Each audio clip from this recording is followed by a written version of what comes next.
দিনের আলোয় দুপুরের রোদে আমরা সাধারণত ভয়ের কথা ভাবি না, কিন্তু যদি বলি ভয় সবসময় অন্ধকারে আসে না, কখনো কখনো সে আসে ঠিক দুপুর বেলায়, একেবারে চোখের সামনেই।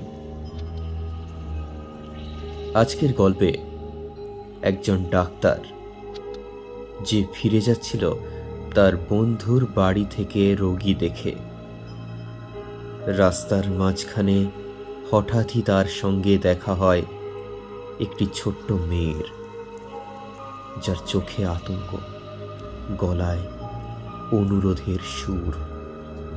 আমার আমার মা খুব অসুস্থ ডাক্তারবাবু, এখনই চলুন।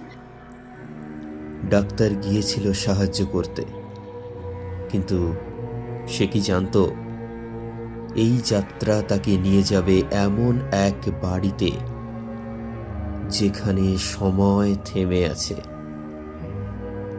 আর জীবনের চিহ্ন মুছে গেছে বহু আগেই। আজ গল্পমালায় শুনুন বুদ্ধদেব বসুর লেখা বাংলা সাহিত্যের এক অনবদ্য রহস্যময় ভৌতিক গল্প, দিনে দুপুরে।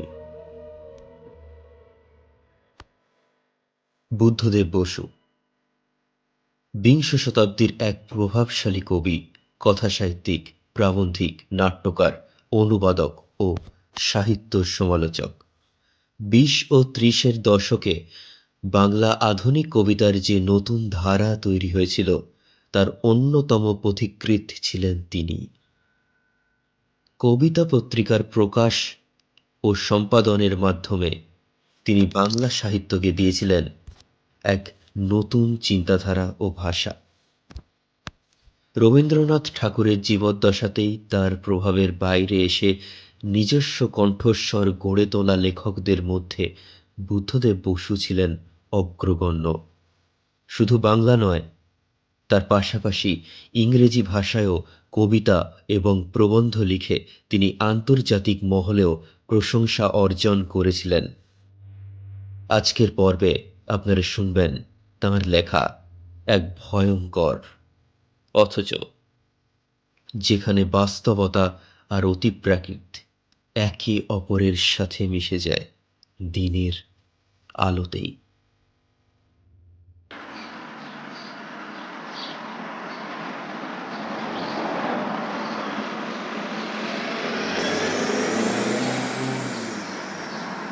হাজরা রোডের মোড়ে ট্রামের জন্য দাঁড়িয়ে আছি। বেলা দুপুর, বালিগঞ্জে ট্রাম আর আসে না। এদিকে ভাদ্র মাসের রোদ্দুর পিঠে চড়চড় করে ফুটছে আলপিনের মতো। ওই এতক্ষণে কালীঘাটের পুল থেকে আস্তে আস্তে নামতে দেখা যাচ্ছে শ্রীযুক্ত ট্রামকে। এমন সময় রাস্তা পার হয়ে ছোট একটি মেয়ে আমার কাছে এসে দাঁড়ালো, বলল, আপনি কি ডাক্তার?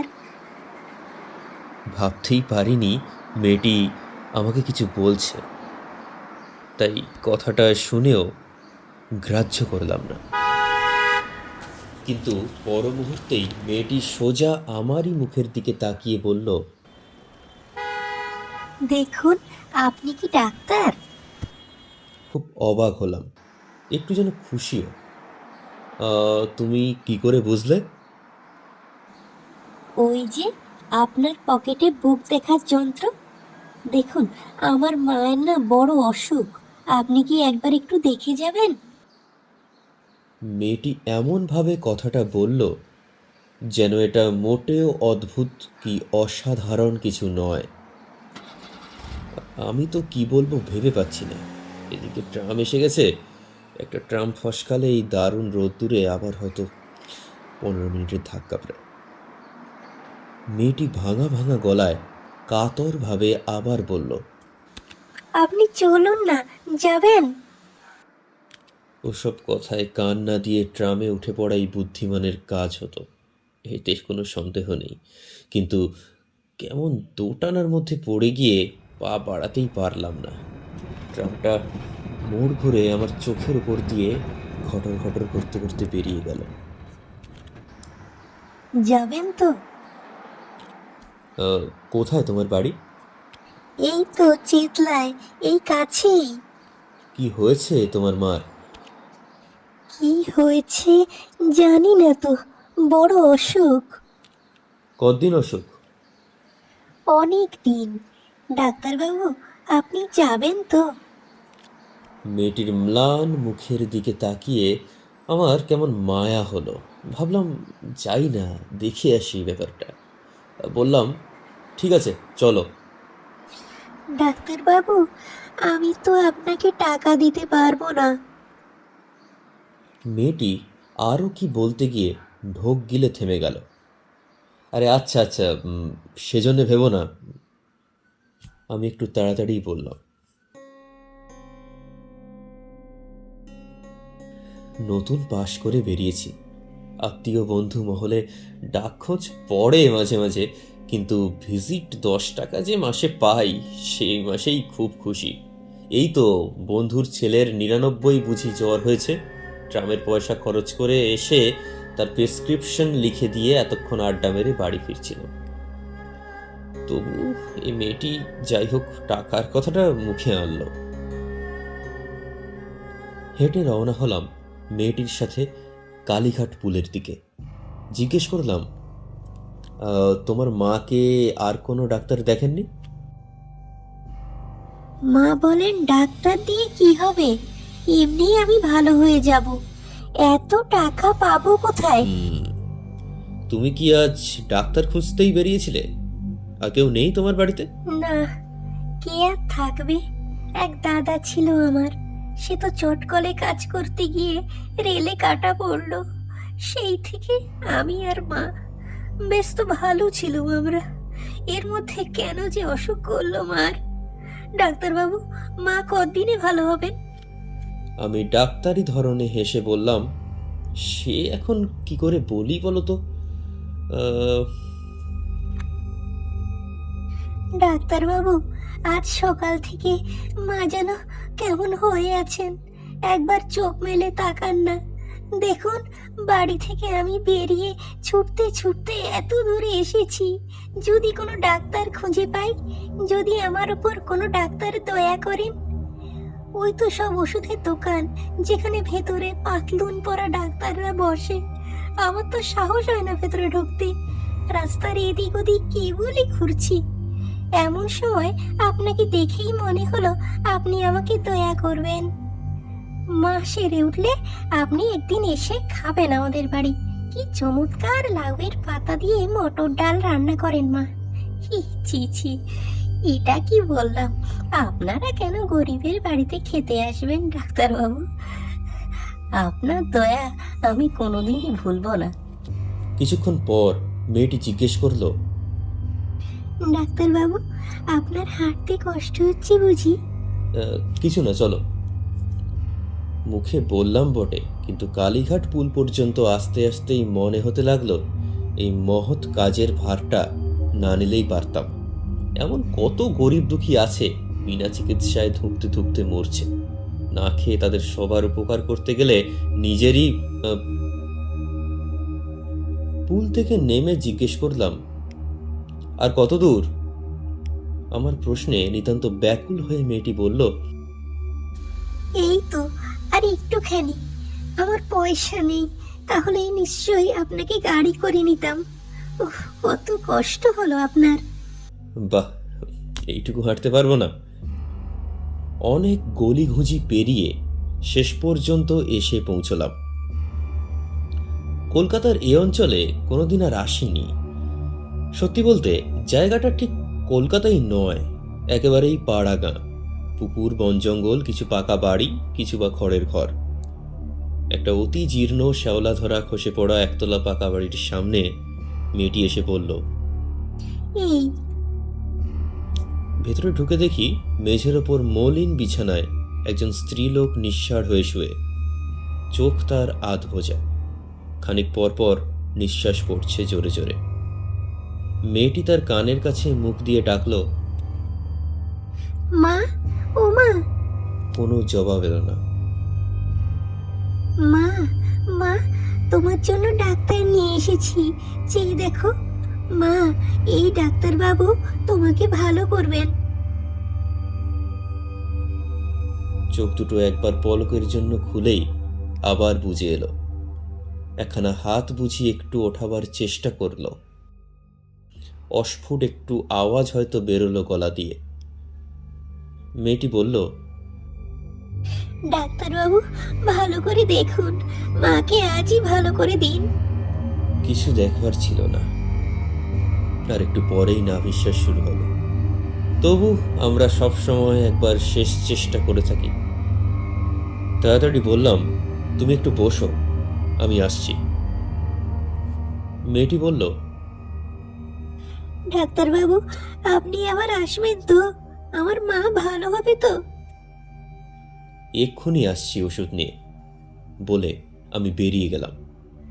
ফেরবার সময় রাস্তাটা বোধহয় কিছু গোলমাল হয়েছিল। একটু ঘুর পথে এসে সেই বাড়িটার সামনে দাঁড়ালাম। রোদ্দুরে ছোটাছুটি করে তখন আমি কানে পিঁপি আওয়াজ শুনছি, কিন্তু ডাক্তারের নিজের স্বাস্থ্যের কথা ভাববার তখন সময় নয়। ভিতরে ঢুকতে ঠিক যেন পা সরছিল না। কে জানে, গিয়ে কি দেখব। দরজাটা খোলা দেখে ঢুকলাম, কিন্তু ঢুকেই স্তম্ভিত হয়ে গেলাম। তবে কি আমি ভুল বাড়িতে এলাম? না, ওই তো সেই পুকুর, সেই সুরকির রাস্তা, ওই যে দুটো সুপারি গাছ। 1.5 ঘন্টা আগে এই ঘরটাতেই তো এসেছিলাম মেয়েটার সঙ্গে। কিন্তু মেয়েটা কোথায়? তার মুমূর্ষু মাই বা কোথায় গেল? ঘরে জিনিসপত্র অবশ্য খুব কমই ছিল, কিন্তু যে কটা ছিল সে কটাই বা কোথায়?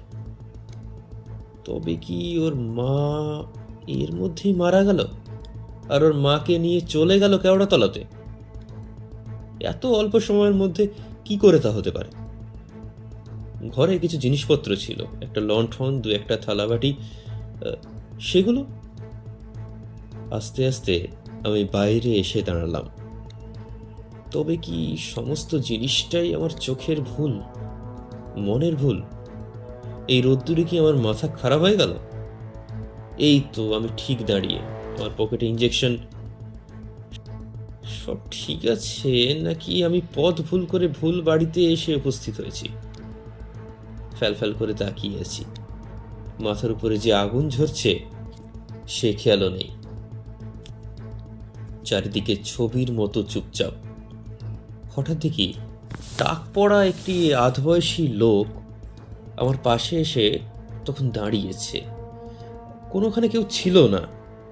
লোকটা হঠাৎ মাটি ফুঁড়ে উঠে এলো নাকি। তার দিকে তাকাতেই সে বলল, কি মশাই, বাড়িখানা কিনবেন নাকি? আপনার বাড়ি বুঝি? লোকটা ঠোঁট উল্টিয়ে বলল, হ্যাঁ, আইনত আমারই। কপালে দুর্ভোগ থাকলে খণ্ডা বেঁকে। কোথাকার এক বিধবা পিসি, জন্মে 2বার চোখে দেখিনি মশাই। সংসারে কেউ কোনোখানে নেই। আইনের প্যাঁচে ঘুরতে ঘুরতে বাড়িখানা এসে পড়ল আমারই ঘাড়ে। আর বলেন কেন, এমন কপাল নিয়েও আসে মানুষ। সে পিসি এসে গেলেন 30 বছরে। 20 বছরের ছেলেটা রেলে কাটা পড়ল। পিসি যখন স্বর্গে গেলেন ভাবলাম ভালোই হলো, একটা মেয়েও ছিল। হঠাৎ থেমে গিয়ে অন্যরকম সুরে লোকটা বলল, ওসব লোকের কথায় কান দেবেন না মশাই, একদম বাজে কথা। আমি কথা বলার জন্য হাঁ করলাম, কিন্তু আমার গলা দিয়ে আওয়াজ বেরোবার আগেই লোকটা বলে চলল, ওই তো 1 ফোঁটা 12 বছরের মেয়ে, তার মাটা যেদিন অক্কা পেল, পরের দিনও দিব্যি কড়িকাঠ থেকে ঝুলে পড়ল। একখানাই শাড়ি ছিল পরনে, সেটা দিয়ে কর্ম সারল। কি ডেপো মেয়ে মশাই! থাকলে আমরা একটা বিয়ে টিয়ে দিয়ে দিতাম। বাড়িখানা ছিল 3 পুরুষের, একরকম চলে যেত। তার লোকে যা বলে সব বাজে কথা মশাই। হ্যাঁ, ভূত না হাতি? আপনি তো এডুকেটেড লোক, আপনিই বলুন, ওসব কথায় কি কান দিতে আছে? নিতে চান তো খুব সস্তায় ছাড়তে পারি, সব শুদ্ধ 500 টাকা। আচ্ছা, হরে দরে 400ই দেবেন, যান। জলের দরে পাচ্ছেন, জমিটুকু তো রইল, আপনার ইচ্ছে মতো বাড়ি তৈরি করে নেবেন পর। অতি ক্ষীণ স্বরে আমি জিজ্ঞেস করলাম, আচ্ছা, কতদিনের কথা এটা? কোনটা, ওই পিসির? তা 2 বছর হবে। পিসির জন্য কোনো ভাবনা ছিল না মশাই। মেয়েটার জন্য বাড়িটার এমন বদনাম হয়েছে যে 5 টাকাতে কেউ ভাড়া নেয় না। এদিকে ট্যাক্সও তো গুনতে হচ্ছে আমাকে। কি বিপদে পড়েছি, গিলতেও পারি নে, উগরাতেও পারি নে। আমি গরিব মানুষ, আমার ওপরে জুলুম কেন মশাই? থাকি কাঁচরা পাড়ায়, রোজ রোজ এসে যে তদবির করব তার উপায় নেই। আপনি নিন না বাড়িটা কিনে। আচ্ছা, কি দেবেন আপনি বলুন? আরে বলুন না মশাই। আগন্তুক একই কথা বারবার বলতে থাকেন। আমি চুপ হয়ে থাকি আর ভাবি, হ্যাঁ, আমি এডুকেটেড তো বটেই, কিন্তু এডুকেটেড লোকদেরও মাঝে মধ্যে অবিশ্বাসকে বিশ্বাস করতে হয়। আপনারা কি বলেন?